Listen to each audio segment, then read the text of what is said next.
Welcome, everyone. Thank you for coming this morning.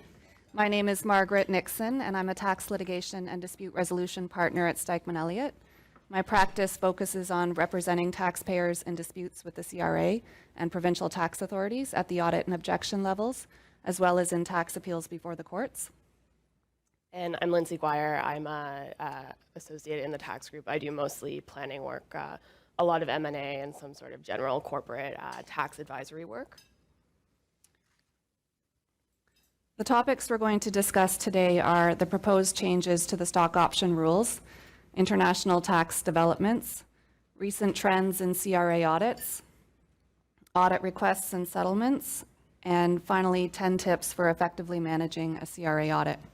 I'll turn it over to Lindsay now to talk about the proposed amendments to the stock option rules.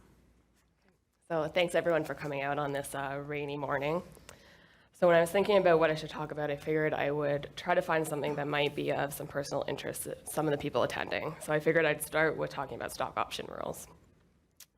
So I'll start with just a general overview of the rules as they are right now, and then I'll talk about the proposed changes.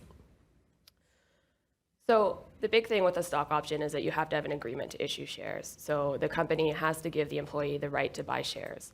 The employee can have a right to take cash instead of shares if they choose, but the company always has to have that right to, or the employee always has to have that right to get shares. So the company can't put a cash out right in the option plan, but they can allow the employee to take cash or to settle the options through like a net settlement mechanism. So the way stock options are taxed for a non-Canadian controlled private company is that there's no tax at the time of grant. The tax arises when the stock option is exercised or otherwise settled. And the tax is calculated based on the difference between the fair market value of the share at the time when the stock option is exercised and the whatever strike price the employee pays to acquire the shares. So right now, stock options are probably the most popular form of compensation for Canadian companies to use for their employees because they're the only form of compensation that gets a favorable tax treatment.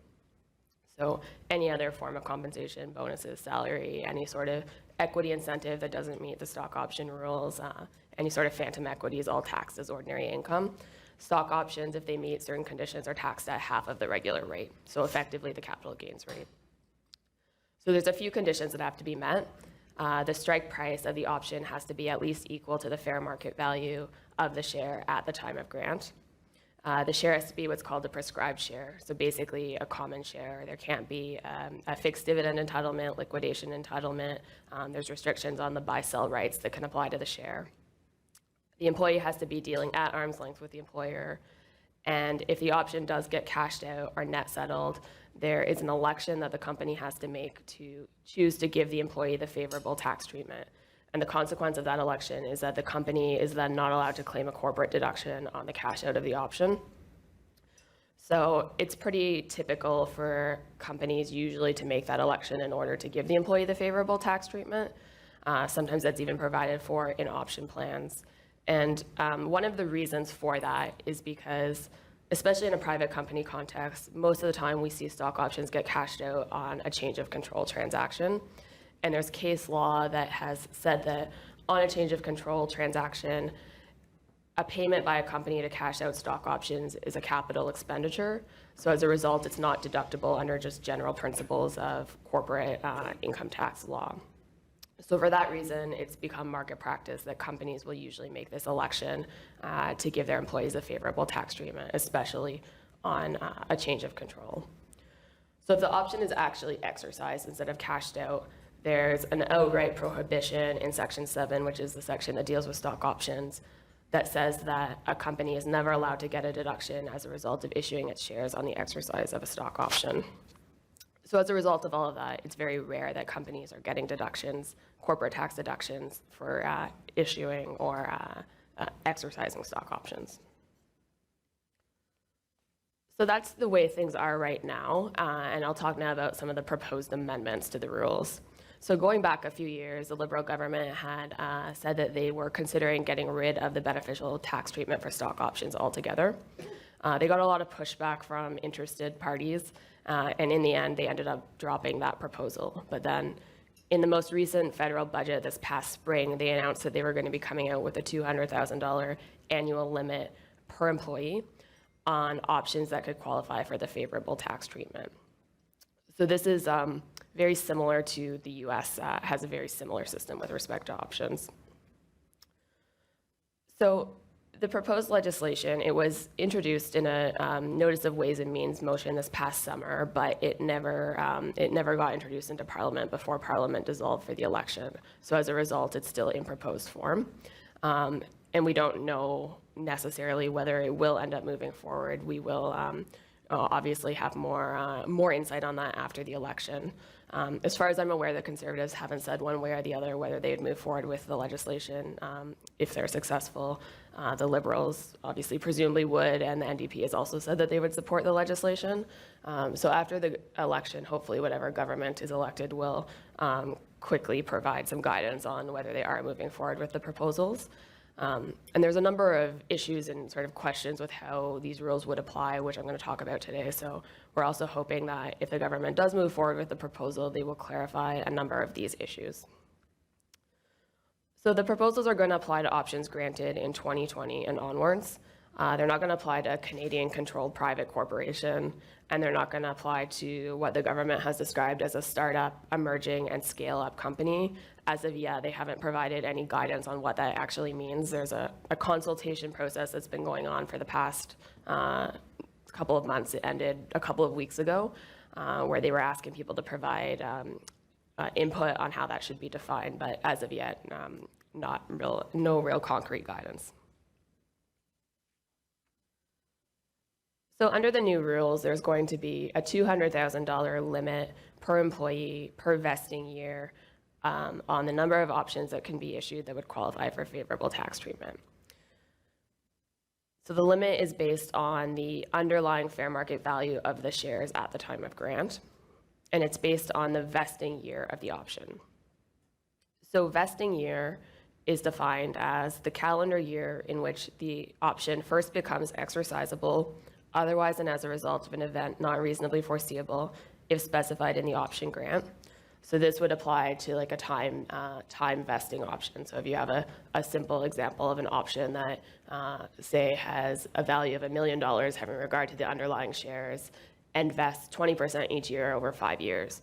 So that option should be within the $200,000 limit because you have $200,000 worth of options vesting each year. So all of those options should be qualified options that could be eligible for the favorable tax treatment.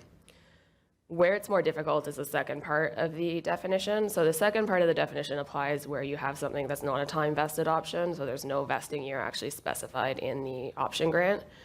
So in that case, the vesting year is proposed to be the first calendar year in which the security can reasonably be expected to be exercised. So a couple problems with this. One is where you have performance-based options or options that vest as a result of a specific event, like a liquidity event or change of control. It might just factually not be clear when that's going to be. So unclear how that would be determined. And then the other issue with this definition is a bit more technical, that it speaks to when the option is expected to be exercised as opposed to exercisable. And as people would expect or know, in most cases, employees are not going to be exercising options as soon as they become vested. They're usually going to exercise options in a private company when there's a change of control and they have the ability to sell the underlying shares, or in a public company context, they'll usually exercise when they're going to sell the underlying shares or the options are going to expire. So this definition doesn't really seem to account for that. So this is an issue that I know has been raised with the Department of Finance, and hopefully this is something that they will clarify if they do move forward with the legislation. So the limit is based on grant orders. So basically, as soon as the $200,000 threshold has been met, any options that are issued after that would be non-qualifying options. And everything I've talked about up until now are options that would be deemed to be non-qualifying. So after the threshold has been met, options are deemed to be non-qualifying. An employer could also designate options to be non-qualifying, even if the $200,000 threshold has not been met. And I'll talk about it in a minute, but one of the reasons an employer might want to do that is because there's now going to be an ability for a corporate deduction to be available, where non-qualifying options are settled. So under these rules, the employer has some notification requirements. So they're required to notify the employee on the day the option is granted that it's a non-qualified option. So that's the case whether it's deemed to be non-qualified or whether the employee is just designating it as non-qualified. So that's something that will presumably start to be included in grant agreements. And then there's also a requirement to notify the CRA in the employer's tax return. So for a Canadian company that's already filing tax returns, that's not a big deal. Where this is problematic is in a lot of situations you have non-Canadian companies that are granting stock options to employees of a subsidiary of a Canadian company. So obviously it doesn't make sense that those companies should now have to file a Canadian tax return just to make this notification. So that's something that will hopefully also be changed. It seems like the easiest option would be for the notification to just be made in the employee's T4, but we'll have to wait and see if finance does change that. So like I mentioned before, under these new rules now, there's going to be more ability for an employer to get a corporate deduction on the settlement of stock options. So the employer deduction rule is not as broad as one might expect. There's still a number of conditions that have to be met in order for the employer to get a deduction when they do settle non-qualified options. So the first condition is that the employer has to have been the one that issued the stock options. So if you have a situation where you have a parent company issuing options to the employees of a subsidiary, right now that's not covered by this rule, so no deduction would be available in that case. The employer also has to have been the employer of the employee at the time when the option was issued. So that could be problematic in a situation where you have a reorganization and say you have the company that issues the options amalgamates with another company, and the options become options of the amalco. It's the amalco that you would expect to be able to claim the deduction whenever the options are issued, but since the amalco wasn't the employer of the employee at the time when the options were issued, no deduction would be available. So these are both points that will hopefully be clarified. They don't really seem to make sense from a policy perspective. In addition to that, the employer has to be a specified person, so basically someone who's subject to these rules. The employee has to have been entitled to the 110(1)(d) deduction, but for the options being non-qualified options. So the conditions I talked about at the beginning, stock option has to be granted at fair market value, you have to have a prescribed share. Those conditions still have to be met in order for the company to get a deduction. And then the notification requirements that I mentioned also have to have been complied with. So I think this is an interesting change because, like I said at the outset, right now corporations don't usually get a deduction for granting stock options. Now with this new rule, there's going to be effectively a choice for companies when they're granting options to choose whether or not they want the employee to get the favorable tax treatment or whether they want to get the corporate deduction when they do eventually settle the stock options.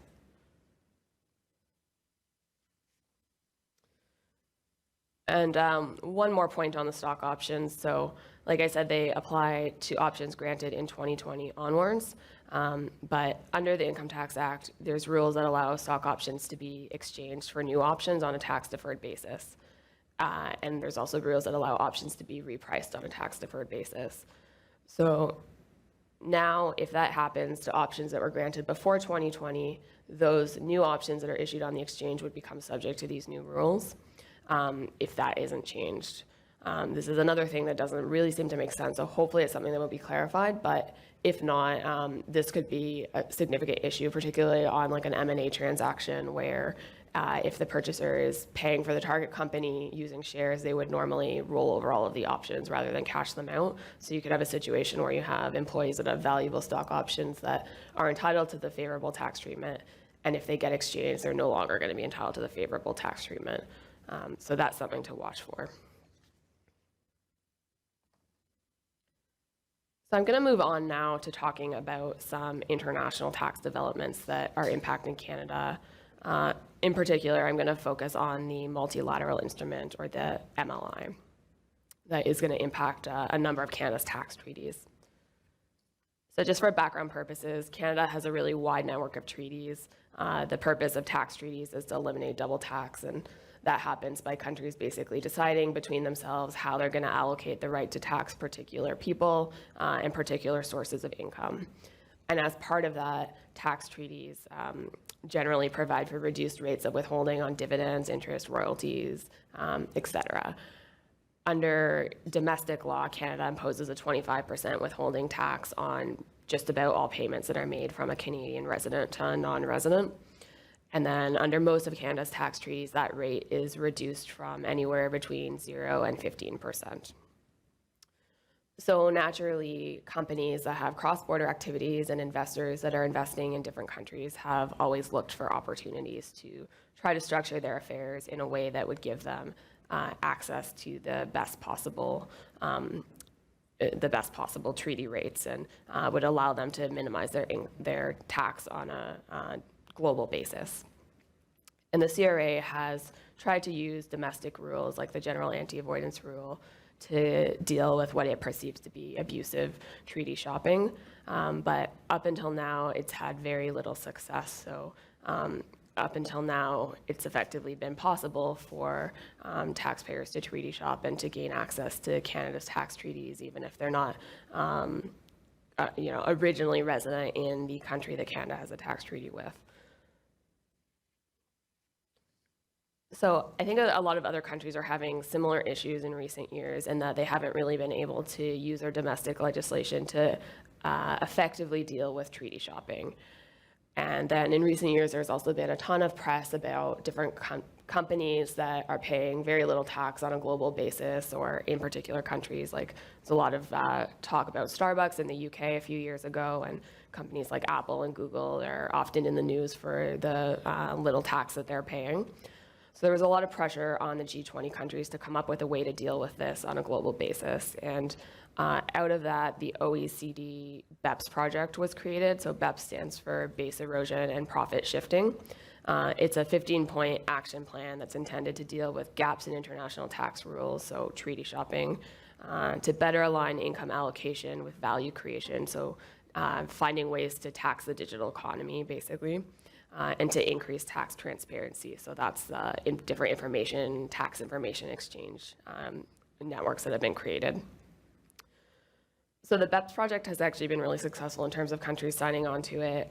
It's had 130 countries have signed on to what's called the inclusive framework, which basically means countries are agreeing to adopt some minimum standards related to treaty abuse and to a mutual agreement procedure, which is a procedure to deal with tax disputes between countries, to resolve tax disputes between countries. So probably the most concrete or most important thing from a tax planning perspective to come out of the BEPS project is the multilateral instrument. So the multilateral instrument is basically a way to amend bilateral tax treaties without having to go and renegotiate each of those treaties.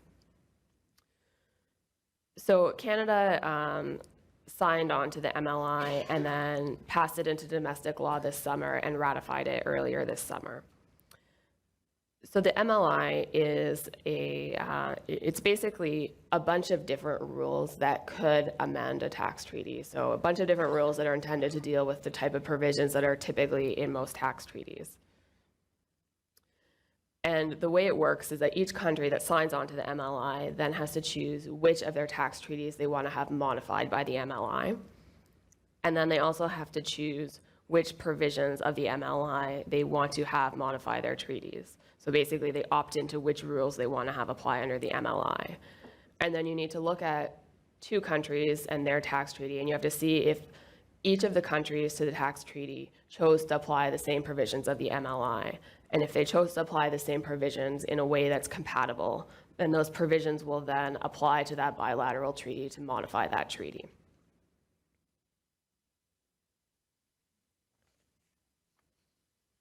So most of the provisions in the MLI are optional. Countries don't have to choose to adopt them. And they're all provisions that are, or a lot of them are in provisions that are intended to deal with those 15 action plan points that I mentioned. So countries have the choice whether they want to adopt those provisions, and they're only going to end up applying to their treaties if the other country to the treaty chooses to also apply those provisions. So there's 3 optional provisions that Canada's opted into. Everything else Canada has for now said that it's not going to opt into those provisions, although it could subsequently change this in the future. There's 2 mandatory provisions that every country that signs the MLI has to agree to. So one is there's some provisions to deal with arbitration, to deal with situations where there's a dispute as to which country has the right to tax. And then more importantly, from a big picture perspective and from a tax planning perspective, is the anti-abuse provision. So there's a couple of different ways that countries had the choice of how to implement an anti-abuse provision into their treaties. The way that Canada has chosen to do it, and the way that I think just about every other country has also chosen to do it, is by adopting what's called a principal purpose test, which is basically like a general anti-avoidance test that will apply to override the other provisions of the treaty. And in addition to the principal purpose test, every country has to choose to adopt this new preamble to their treaty. So the preamble says that the treaty is intended to eliminate double taxation, but is not intended to create opportunities for non-taxation or reduced taxation through tax evasion or avoidance, including through treaty shopping arrangements aimed at obtaining benefits for residents of a third jurisdiction. So the preamble itself doesn't do anything, but it's going to be potentially really important in interpreting and applying other provisions of the treaty, and in particular for applying and interpreting the principal purpose test.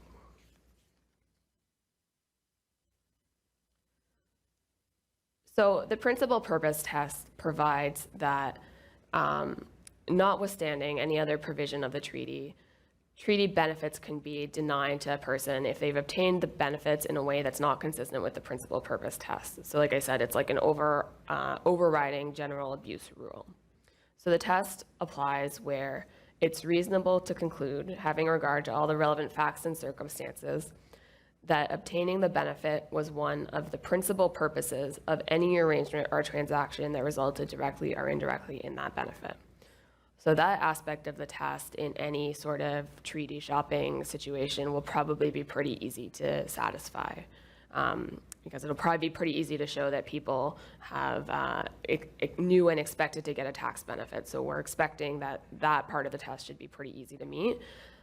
The more where probably the bulk of the sort of, the meat of any case will be is in the last element of the test. So if you can show that one of the principal purposes of the arrangement is to get the benefit, then the benefit is denied unless you can show that granting the benefit would be in accordance with the object and purpose of the relevant provisions of the treaty. So this is where the preamble becomes really important. So in the past, one of the big issues that the CRA has had with dealing with treaty shopping is that when they try to apply the general anti-avoidance rule to treaties, it's been really difficult for them to show that there's been any abuse of treaties, because in order to apply the general anti-avoidance rule, they have to show that there's been an abuse to the purpose of the relevant rules. And they haven't been able to show that there's any object or purpose to treaties that is to prevent treaty shopping. Now, the preamble of the treaties will provide this overarching objective of the treaty that specifically says that the treaty is not intended to allow third-party residents to access the treaty, and not intended to permit treaty shopping. So I think that going forward, this is going to be a really powerful tool that the CRA has to fight what it perceives as improper treaty shopping. This is something that's going to have to be really kept in mind from a tax planning perspective, because in the past it's been fairly easy to get comfortable that someone is resident in a particular jurisdiction for purposes of that jurisdiction and that treaty, and so they're entitled to benefits under that treaty. Going forward, that's not going to be the case. It's going to be a much more sort of fact-specific analysis that's going to need to occur.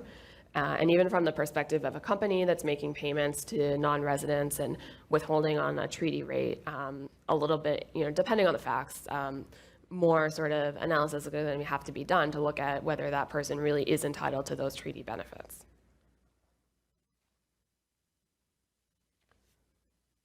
So there's a few other optional provisions that Canada has chosen to apply. So unlike the principal purpose test, which everyone has to sign on to, so it's going to apply to all of Canada's tax treaties that are subject to the MLI, which is most of Canada's tax treaties. These provisions are only going to apply where the other country has chosen to apply the same provisions. So these are not going to apply too frequently, but important to, if you are relying on the provisions of a treaty, important to make sure that that they're not applicable, or that if they are applicable, you've dealt with them. So there's one new rule to deal with tiebreakers where you have dual resident entities, not something that comes up too much. Another one is there's now going to be a 1-year holding period test to get the reduction in the rate of withholding on dividends. So the test looks both before and after the dividends paid. And then there's also going to be a 1-year look-back test for capital gains. So most of Canada's tax treaties right now say that Canada won't tax a non-resident on the disposition of shares of a Canadian company unless those shares derive more than half of their value from real property in Canada at the time when the sale occurs. That test is now going to be extended to go back 1 year, so that you have to look to whether the shares derive their value from real property at any point in the past year. So it's very similar to the taxable Canadian property test, which right now goes back 5 years. So also, if not going to be applicable to too many of Canada's tax treaties, but will apply to some. So just important to be aware of that. So when is all of this coming into force? So for withholding taxes, the withholding tax provisions of the MLI apply on the first day of the calendar year after the MLI enters into force for both countries. So for any country that has ratified the MLI before the end of this year, that Canada has a tax treaty with, the withholding tax provisions are going to start applying on January 1st of 2020.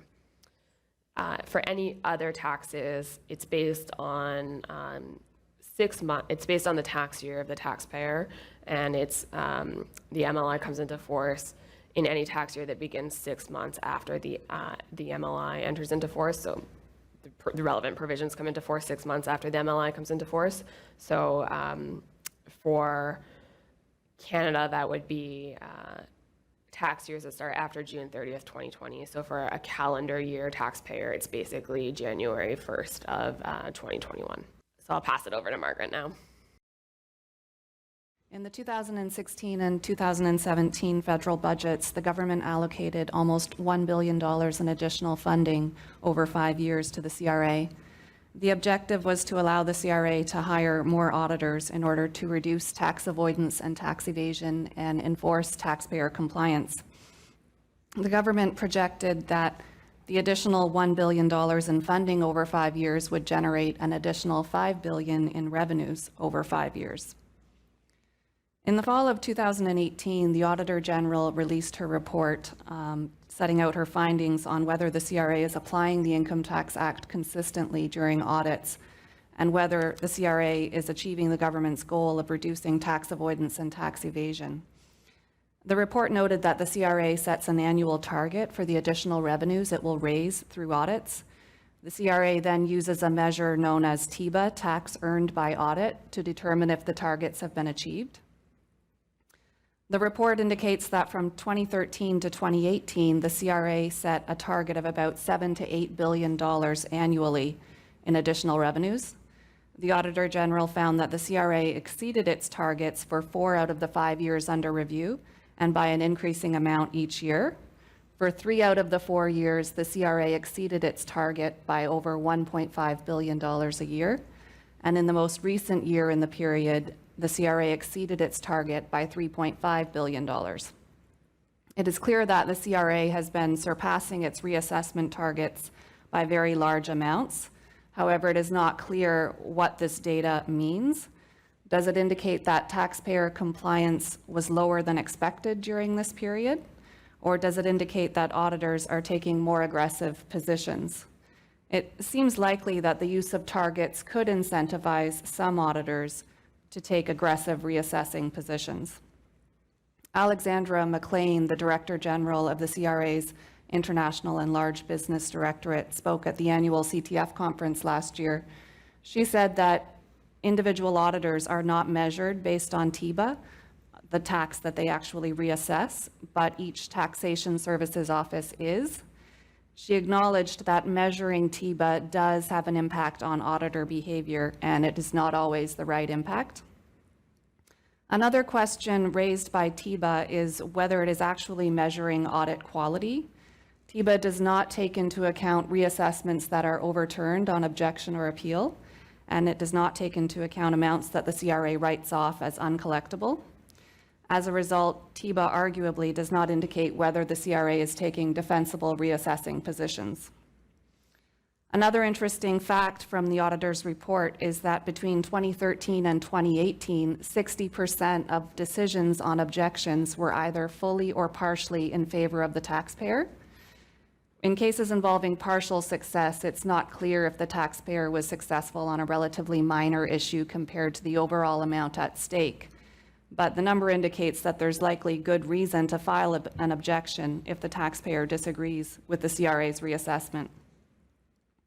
Overall, I think the Auditor General's report is consistent with what taxpayers and their advisors have been experiencing, which is that the CRA appears to be conducting more audits, asking more questions, and issuing more reassessments. I'll turn now to the audit process. The first step in any audit is usually a request by the CRA for documents. Section 231.1 of the Act is the provision which gives the CRA its auditing powers, and it allows the CRA to inspect, audit, or examine any document of the taxpayer or of any other person that relates or may relate to any amount payable by the taxpayer under the Act. The provision also states that the CRA's request must be for any purpose relating to the administration or enforcement of the Act. In practice, this is a very low bar. This is obviously a broad power, and the courts have repeatedly affirmed the breadth of the CRA's power to obtain information and documents. The courts have also stated that they do not have the legal authority to tell the CRA which documents to request, the scope of the audit, or what form an audit should take. The CRA clearly has significant leeway to request information and documents. So what are the limits on the documents that the CRA can request? In BP Canada, a 2017 decision by the Federal Court of Appeal, the CRA requested an issues list that was part of the taxpayer's tax accrual working papers. The taxpayer managed to satisfy the auditor without providing the issues list. The CRA auditor continued to request the issues list so that it could use it as a roadmap for future audits. The taxpayer refused to provide the issues list, and the CRA brought an application for a compliance order.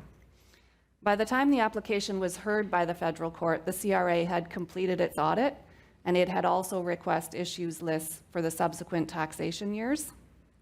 The CRA acknowledged that it would make its audits of those years more efficient because it would be able to focus its resources on the areas that were most likely to reveal non-compliance with the Act.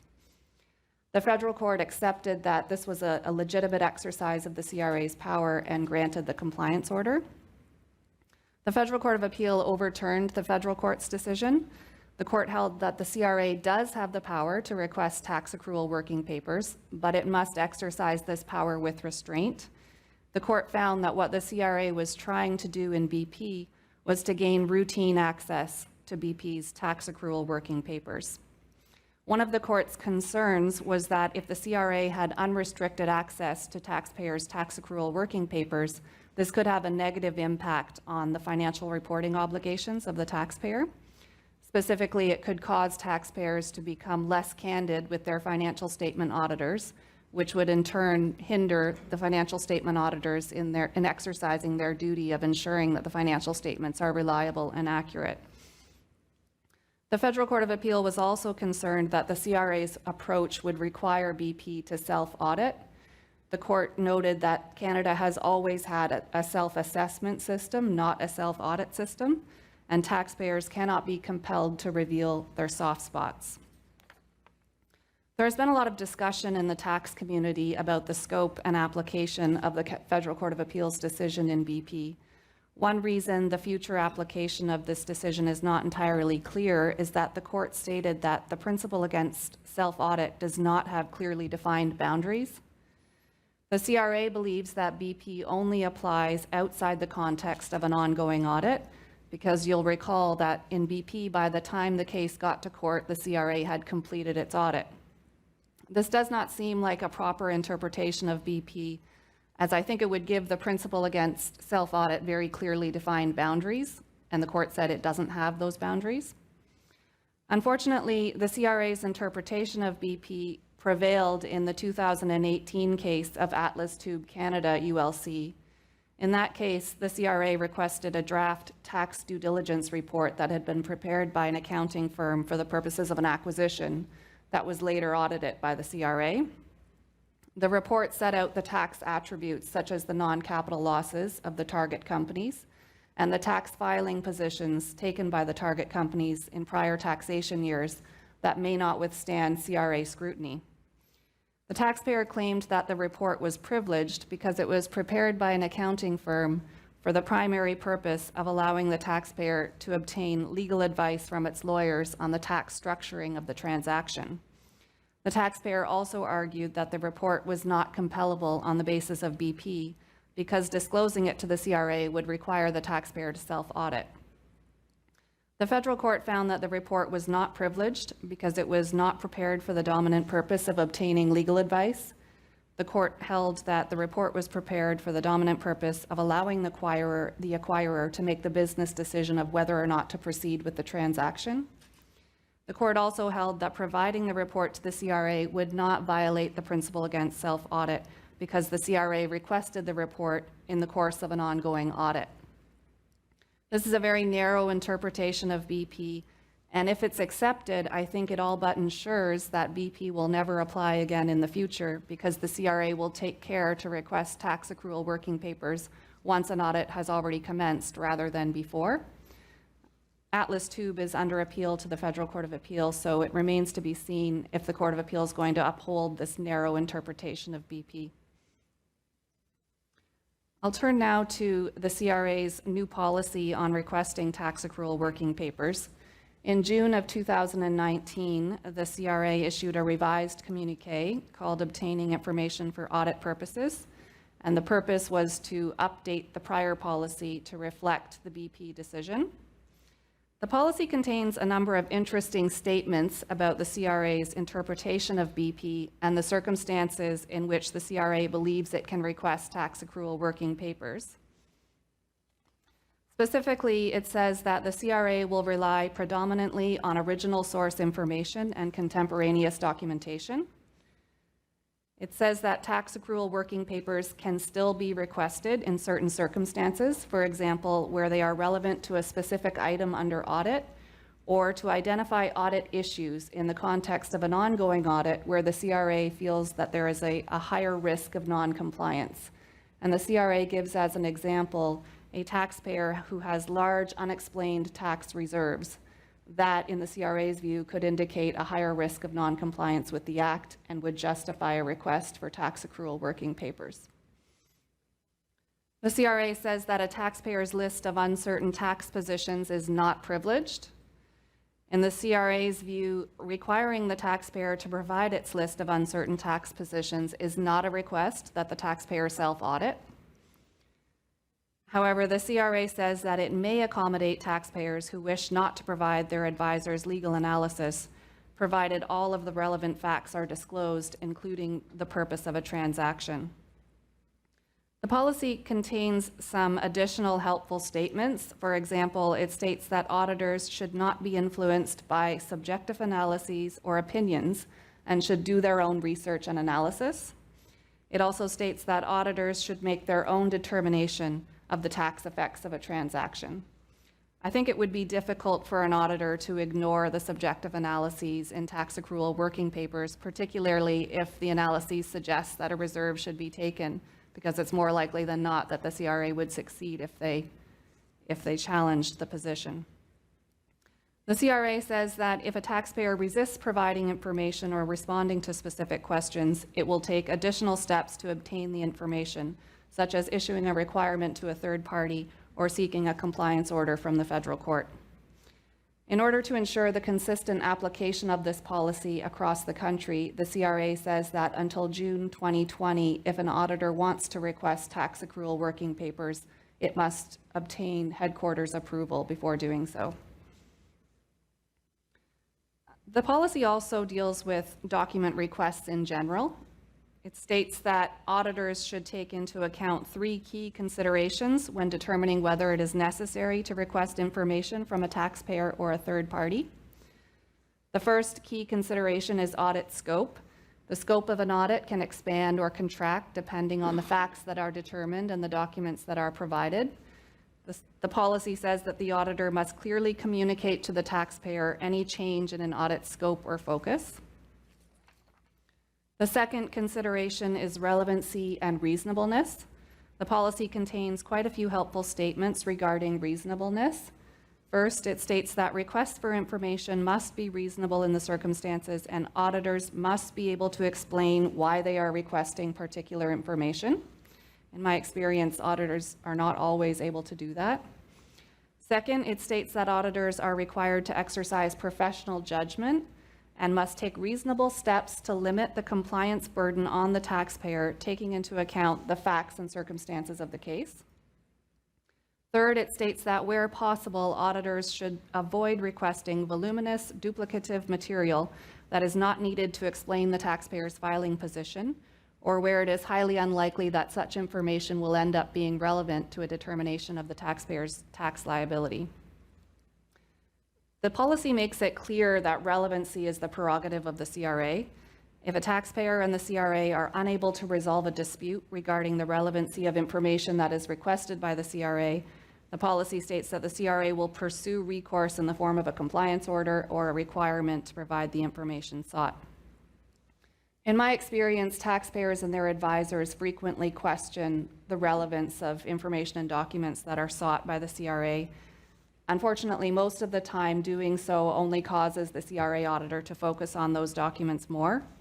It is also typical for the CRA to justify its requests for documents that appear to be irrelevant by saying that it cannot determine whether or not a document is relevant until it's had a chance to review that document.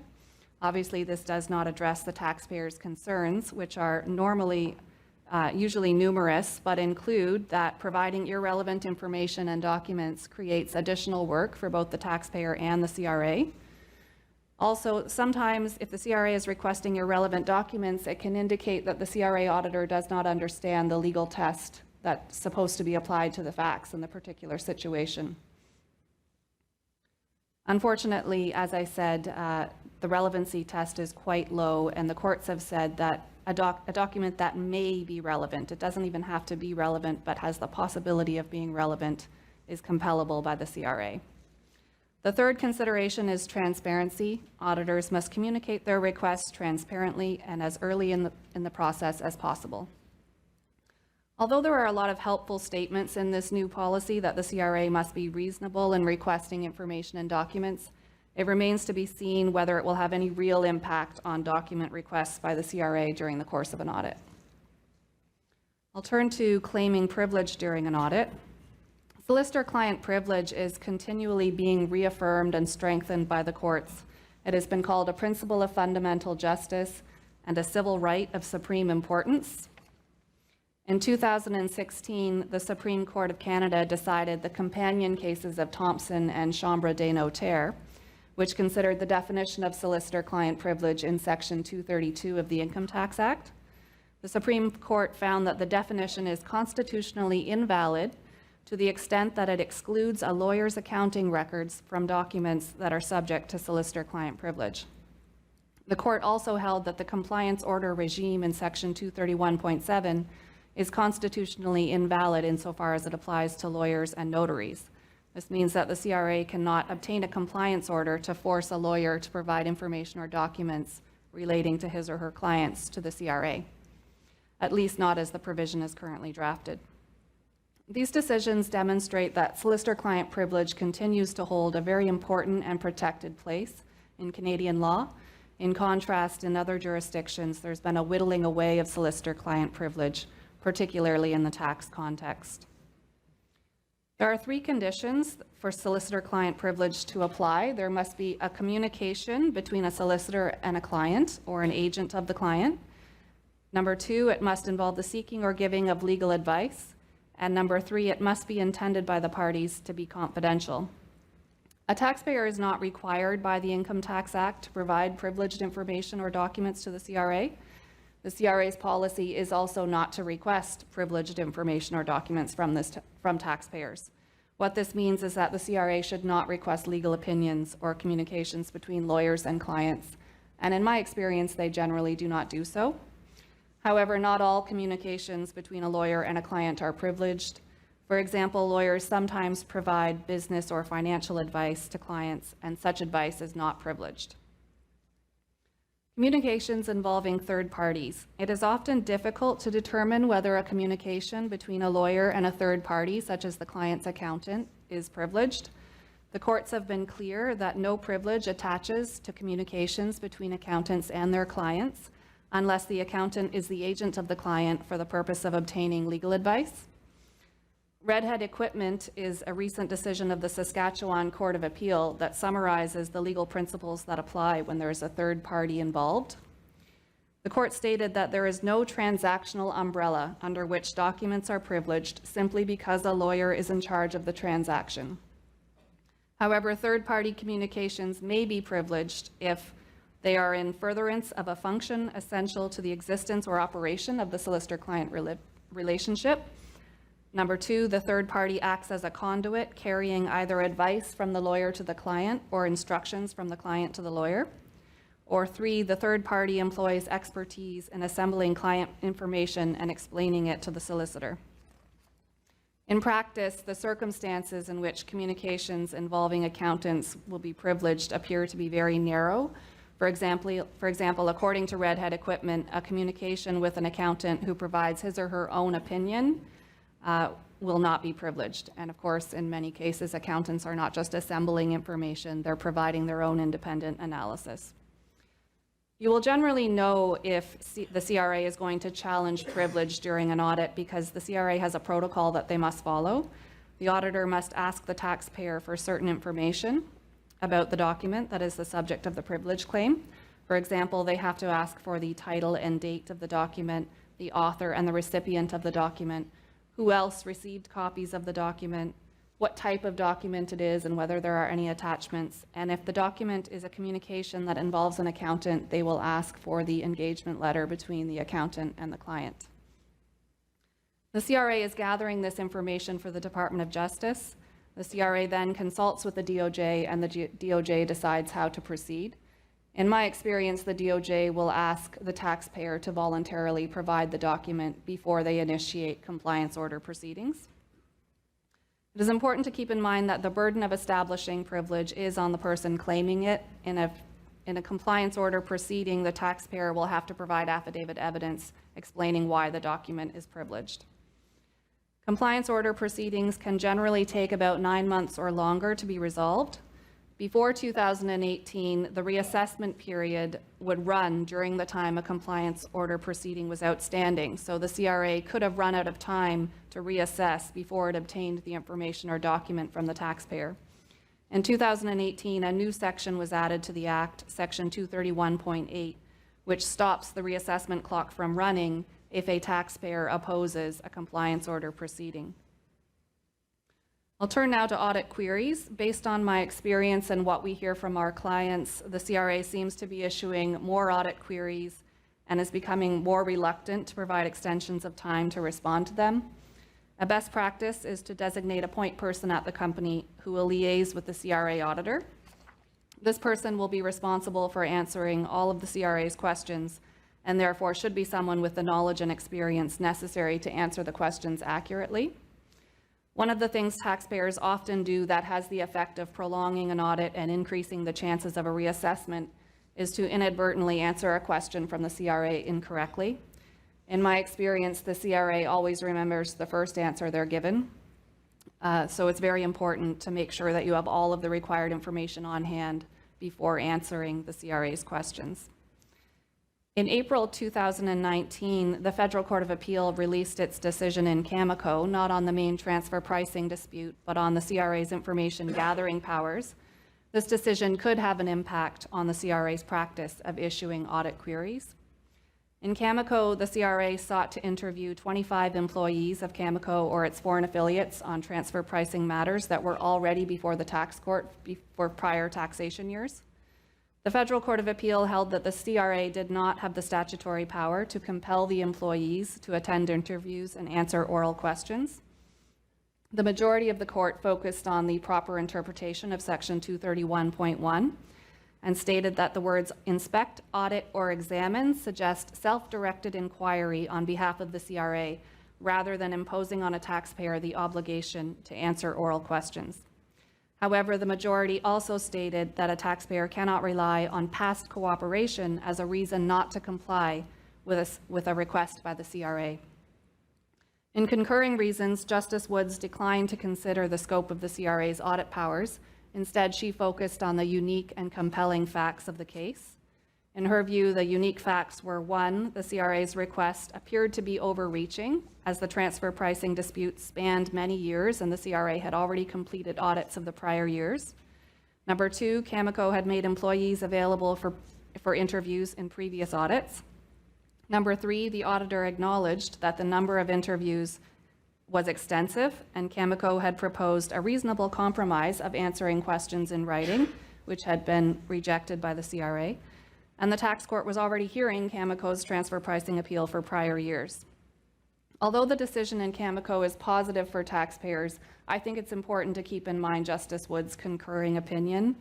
As in BP, the facts in Cameco were unusual and fairly extreme, and therefore it is difficult to predict how the principles from Cameco will apply in a future case.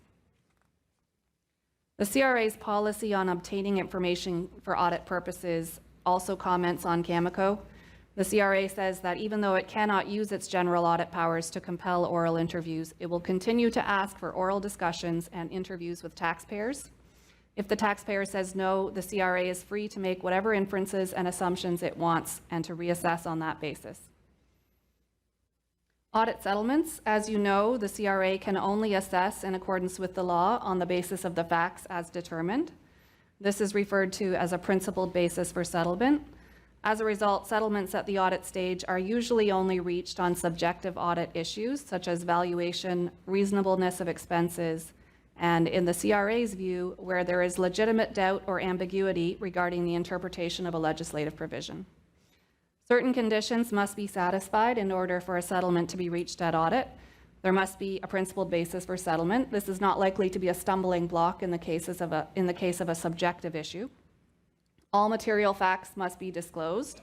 If a taxpayer signs a settlement agreement and the CRA later discovers that the taxpayer did not disclose all material facts, the CRA could take the position that the agreement is invalid. It is becoming more common for both taxpayers and the DOJ to take the position that they are not bound by settlement agreements. This is unfortunate because the parties agree to a settlement precisely in order to avoid litigation. But that's exactly what happens. One party must go to court to try to enforce the settlement. The best course of action is to make sure you disclose all material facts up front. Taxpayers must also waive their right to object or appeal. Older case law allowed a taxpayer to repudiate a settlement agreement if it did not specifically waive in writing its ability to object or appeal. In order to promote the timely resolution of issues at audit and to ensure that settlements are reached fairly across the country, the CRA formed an audit file resolution committee in 2017. The committee was formed as a pilot project, largely in response to negative press the CRA received after reaching a settlement with a group of taxpayers involving an offshore structure. The committee includes senior representatives from various branches within the CRA, the Department of Justice, and various tax services offices. Auditors are expected to refer files to the committee that involve material or novel issues or that have implications in resolving other cases. The CRA announced last year that the committee is now permanent. I would like to close by reviewing 10 tips for effectively managing a CRA audit. These are in no particular order. Number one, get organized. You don't want the audit to take longer than it has to. Once you receive a letter from the CRA indicating that they're going to audit, you should collect all of the requested documents and spend some time considering which issues or transactions the CRA is likely to focus on and what the potential weak spots are in those areas. This will reduce the likelihood that you will be caught off guard by the CRA's requests and that questions will not be answered correctly. You may also consider meeting with the advisor who assisted on the transaction in order to prepare for the CRA's requests. Number 2, designate a point person. It is easier to have one person in charge of communications with the auditor, and it also ensures consistency in responses. Number 3, answer questions in writing. Ask the auditor to put all of his or her questions in writing. This will ensure you understand the question and that you convey the answer in a clear manner. Number 4, respond promptly. It is important to maintain a good relationship with the auditor. If you respond in a timely manner, you will be more likely to receive an extension of time should you need one. Number 5, answer questions accurately. I can't emphasize this one enough. I covered it in detail earlier. If necessary, seek help from an external advisor in answering the difficult questions. Number 6, be cooperative and respectful. This one goes without saying.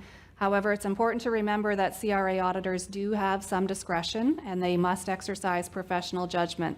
They are more likely to exercise that judgment in the taxpayer's favor if the taxpayer gets along with them. Number 7, provide the requested information if you're able to, subject to privilege and the principle against self-audit. The CRA frequently asks for information that the taxpayer believes is irrelevant. Claiming certain information is irrelevant is only going to make the CRA focus on it more. They will think that you're hiding something. If it's not harmful, it's likely better to just provide it to the CRA. Number 8, ask the auditor to seek an opinion from Rulings or the Department of Justice on legal issues and make a written submission. Many auditors do not have a lot of experience with complex technical issues, and some of them are upfront about that. If the auditor has completely misunderstood a legal issue, it is usually helpful to ask the auditor to contact Rulings or the Department of Justice for a technical opinion. Ask if you can make a submission to that person to ensure that the facts and the law are accurately presented. Number 9, consider asking the CRA to waive interest proactively.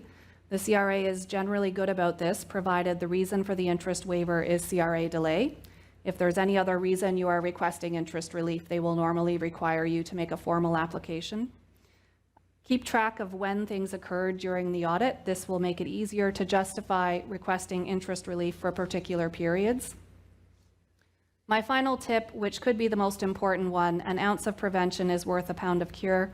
Create and maintain good records at the time a transaction is undertaken. If there's a loan, make sure the loan is documented. If business expenses are claimed, make sure you have the invoices to support them. A lack of supporting documentation is the easiest way for the CRA to justify closing an audit and issuing a reassessment. All right, well, thank you very much, everyone, for coming, and we'll be around afterwards if anyone has any other questions. Thanks, everyone.